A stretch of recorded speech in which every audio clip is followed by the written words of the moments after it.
What is it, Sam? It's a mystery. Ladies and gentlemen, Kingdom Hearts 1.5. Just dive right in. Okay, well, they didn't want to... You're sure you've started this game before? I did on the other PlayStation. Okay, because I'm looking at this with skeptical eyes. No, I have 2 PS3s. And my favorite part of Kingdom Hearts was setting the aspect ratio. Okay. That's good to go. So, Travis here has started Kingdom Hearts. And I probably got a good halfway through. Yeah, it sounds like you got halfway through. And you got halfway through and you said, this is where my adventure ends. I don't know if there was a specific thing. I am not a enormous Disney fan. I'm an animator. I respect a lot of things that Disney has made, but I'm not like the kind of person who is really gonna go out of my way to like Disneyland. Yeah, some people are really diehard up for Disney, and I'll admit I don't get it myself. Living in LA for a little bit, people would like buy those annual passes and go like every weekend. Like there are some people who live and die by the mouse ears, and I don't quite get it. But so I like Disney as animation. I think they're like, at least back in the 2D days, they were the very best of the best on a technical level, and in a storytelling level, they were very strong. I feel like this game was the part of Disney I don't get, which is the brand Disney, Okay. And how do you feel about Final Fantasy? It's kind of the same way.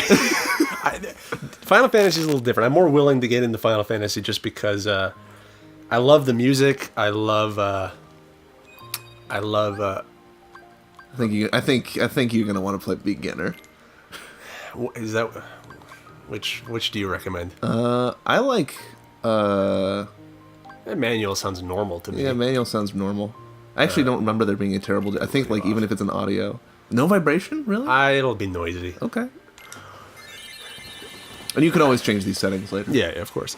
So we're playing Kingdom Hearts because I am a big fan of Kingdom Hearts. It's true. I have platinumed Kingdom Hearts 1.5, which is what we're playing. Which is now. This collection of Kingdom Hearts 1 Final Mix, which is the special version of the game that didn't come out in the U.S. until relatively recently. Yeah. It also had Kingdom Hearts Chain of Memories, or Chain of Memories, which was the Game Boy Advance game, correct? Originally ported to the PlayStation 2. That game is some hot garbage. We could play that if you'd like, but that game is really rough. And then this also has 356 divided by 2, I think. 356 divided by 2 days, which was the DS game, but they just turned it into a bunch of movies here. Yeah. So it's actually just like you get 6 trophies for sitting through like 8 hours of movie. Yeah. This game, I would say, is definitely more influenced by Square Enix than it is by Disney. It is more of like a Disney-themed Square Enix game than a Square Enix-themed Disney property. Okay. In my mind. Yeah. It does a lot of like those weird mystery things. Like this is so Square Enix. You don't remember in Pinocchio when they went to the ocean? It's Monstro. Look out! It's just, I don't know. There's something about the tone and the way that they tell the story. No, absolutely. It's very. I mean, I believe wasn't the guy who did Final Fantasy VII like Nomura?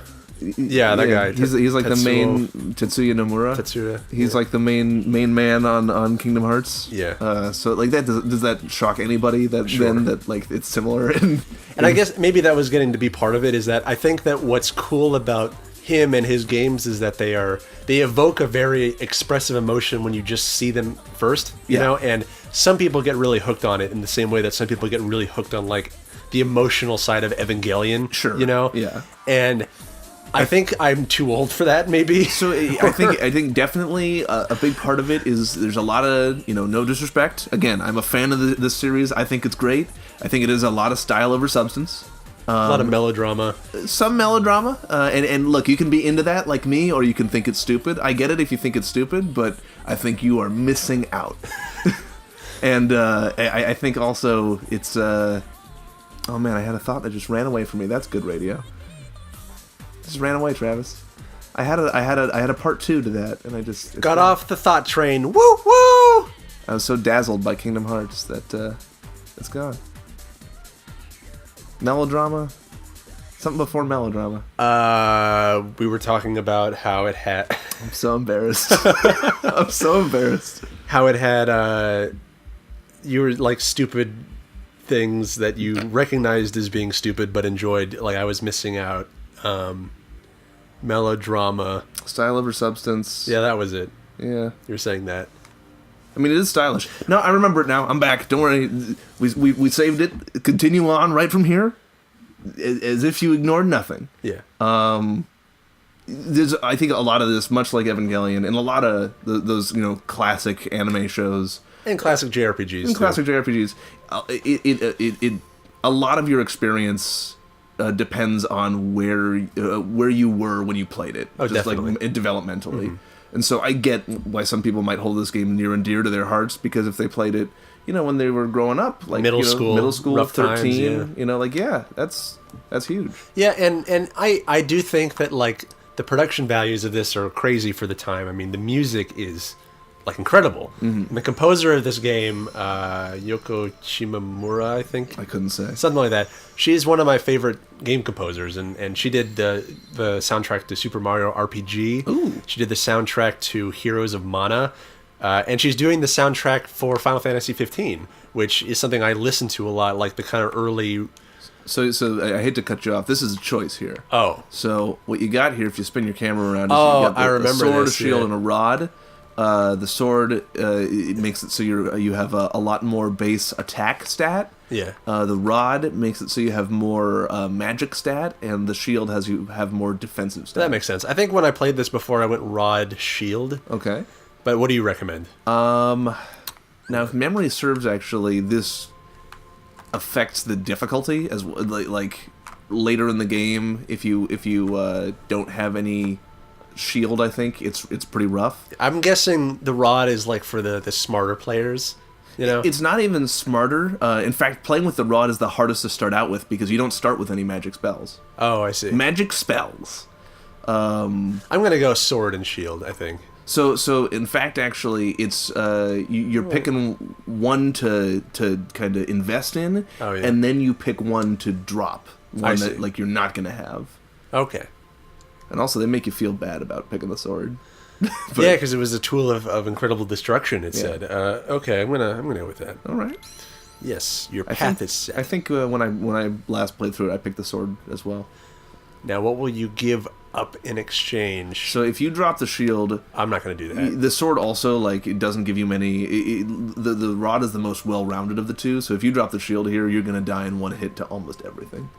Even Granted- on easy. Well, actually, this is easy mode, so I'm thinking about playing on critical.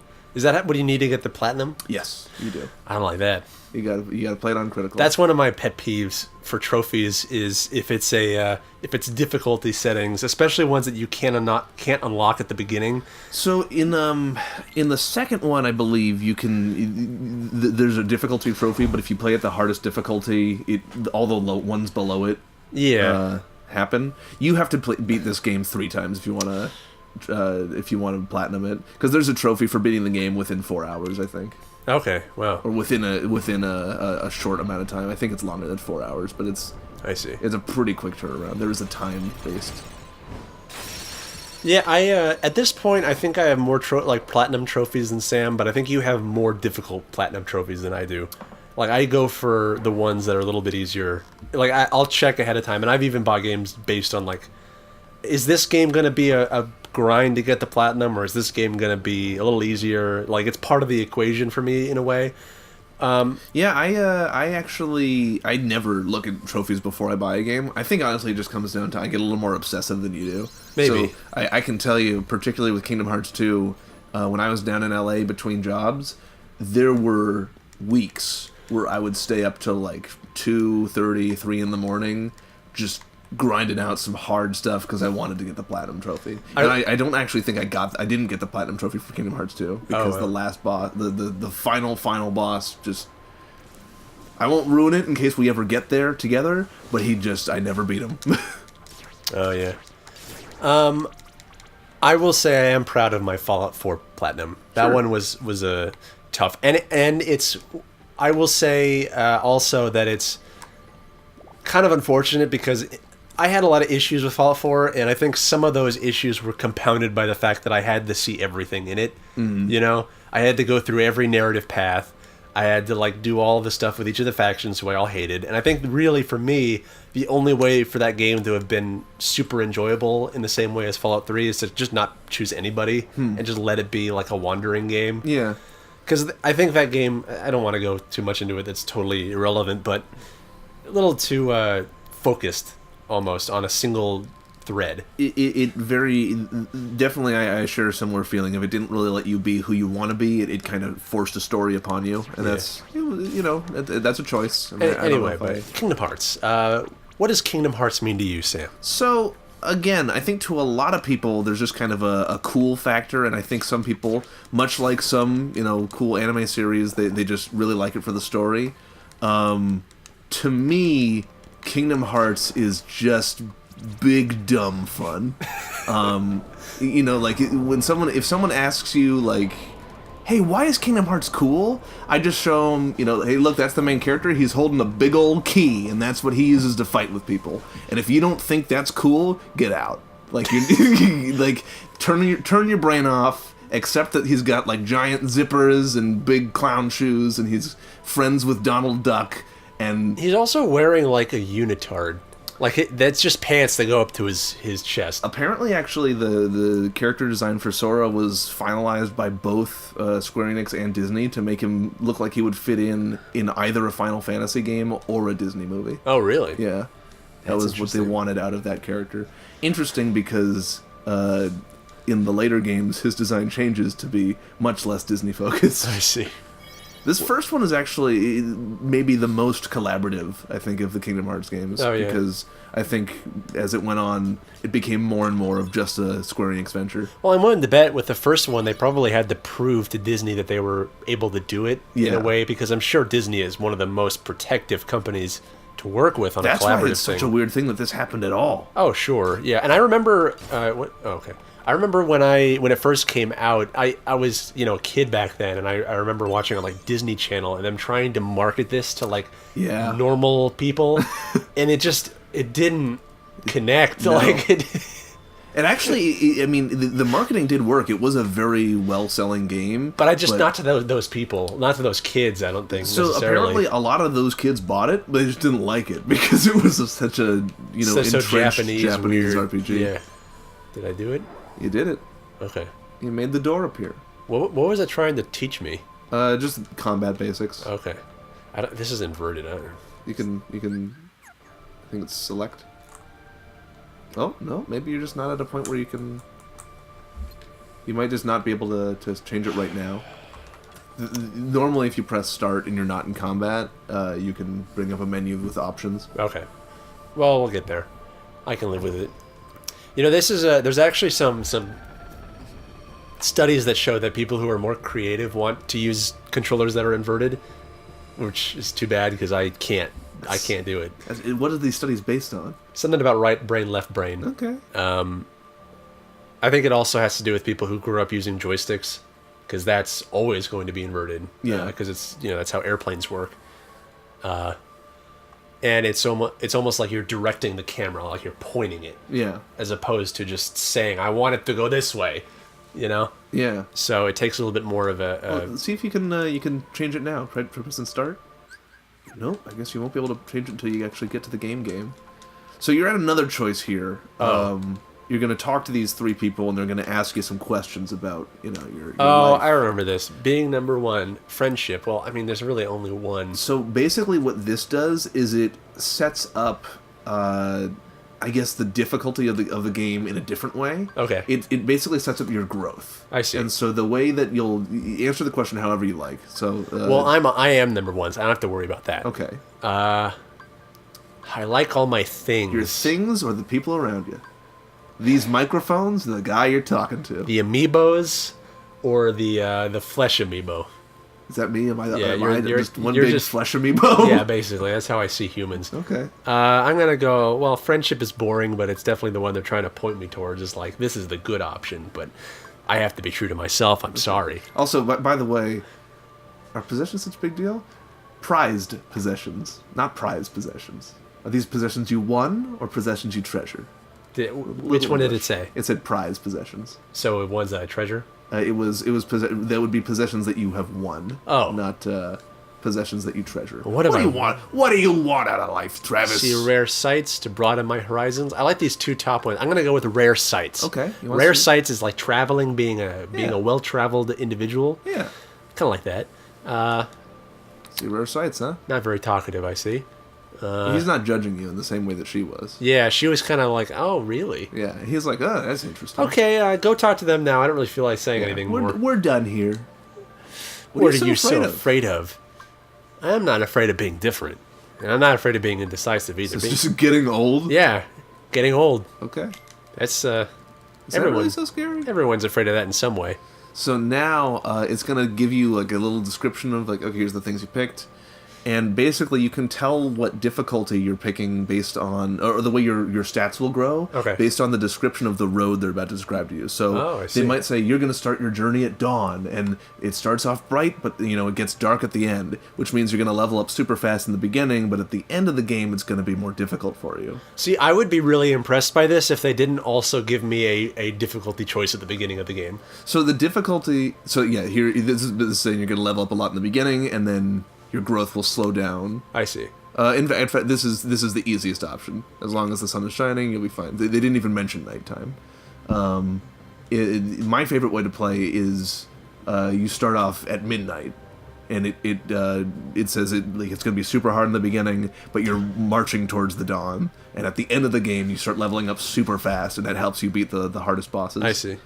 Because I like it when a game is like giving you a really creative way of determining how hard it's going to make it for you. Yeah, so basically what they've done here is the difficulty you picked was basically the numbers, how much damage you're going to be doing and how much damage you'll be taking. The stats you picked... I'm pressing the start. Oh, okay.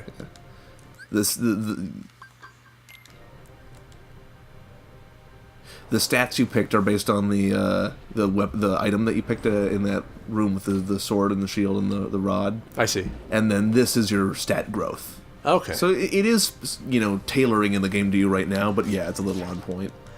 Yeah, because there's a weird example, but one of the games I had growing up on the original Xbox that I played a lot was the Need for Speed Most Wanted. Not the new one that came out recently, but the original one. That game, there's no difficulty setting on it.